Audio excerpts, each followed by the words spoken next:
भारत की दो सीमाएं हमेशा से ही चर्चा का विषय रहती है, चाहे वो प्राचीन काल हो या फिर आज का आधुनिक काल। भारत अपने दो पड़ोसी देशों से हमेशा जूझता आया है क्योंकि ये दोनों देश अपनी हरकतों से कभी बाज नहीं आते। ये दो देश कौन से हैं ये तो आप समझ ही गए होंगे। जी हाँ, वही पाकिस्तान और चीन।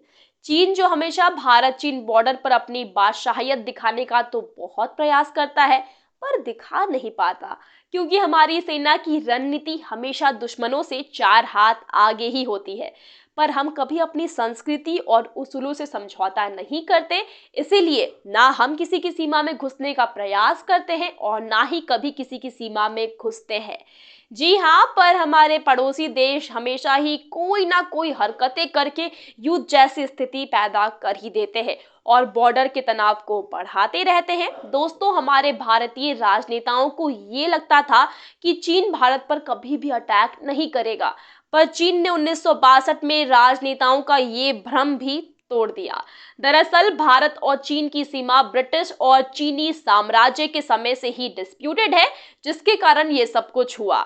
जब भारत आजाद हुआ तब भारत के नेता और प्रधानमंत्री चाहते थे कि चीन से हमारा रिश्ता दोस्ती का रहे, पर आस्तीन के सांप ना कभी दोस्ती कर पाते हैं और ना ही उस दोस्ती को निभा पाते हैं।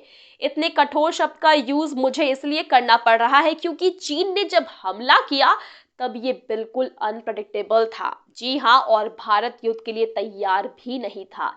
इस युद्ध के पहले ही 1959 में दलाई लामा भारत आए थे और हमारे देश ने उनका बहुत भव्य स्वागत किया था। इसके बदले हम युद्ध की कल्पना कैसे कर सकते थे?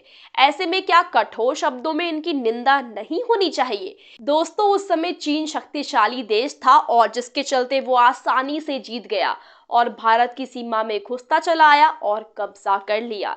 इसमें हमारे कई सैनिक मारे गए और लगभग 3 हफ्ते बाद बातचीत शुरू हुई और 20-20 फीट पीछे हटने का प्रस्ताव रखा गया। चीन इस प्रस्ताव के खिलाफ था और इसी वजह से फिर से युद्ध शुरू हो गया। कुछ दिन युद्ध चलने के बाद चीन ने इस युद्ध को अपनी तरफ से खत्म कर दिया और वो पीछे हट गया, पर चीन पूरी तरह से पीछे नहीं हुई थी। सिर्फ कुछ हिस्सा, जिसे नेपा के नाम से जानते हैं, वहां से हटी और अक्साई चीन के हिस्से से पीछे नहीं हटी थी, जो भारत का हिस्सा था। इस युद्ध के बाद अमेरिका से कई लड़ाकू विमान मंगाए गए थे और इन विमानों ने भारतीय सेना को बल दिया था। जी हाँ, 1962 का युद्ध भारत हार गया था क्योंकि चीन को दुश्मन नहीं माना था और उम्मीद नहीं थी कि वो कुछ ऐसा करेगा। फिलहाल दोस्तों, आने वाले दिनों में वॉर 2 मूवी बनने जा रही है, जहां आपको ऐसे ही युद्ध की असली कहानी देखने को मिल सकती है। दोस्तों, आपको हमारी आज की वीडियो कैसी लगी हमें कमेंट्स में ज़रूर बताइएगा। एंड अच्छी लगी हो तो वीडियो को लाइक करें, शेयर करें अपने दोस्तों के साथ और हाँ, चैनल को सब्सक्राइब करना बिल्कुल भी मत भूलिएगा। आज के लिए बस इतना ही। मैं प्रगति मिलूंगी आपसे नेक्स्ट वीडियो में। तब तक के लिए सेफ रहिए, मुस्कुराते रहिए। Bye bye.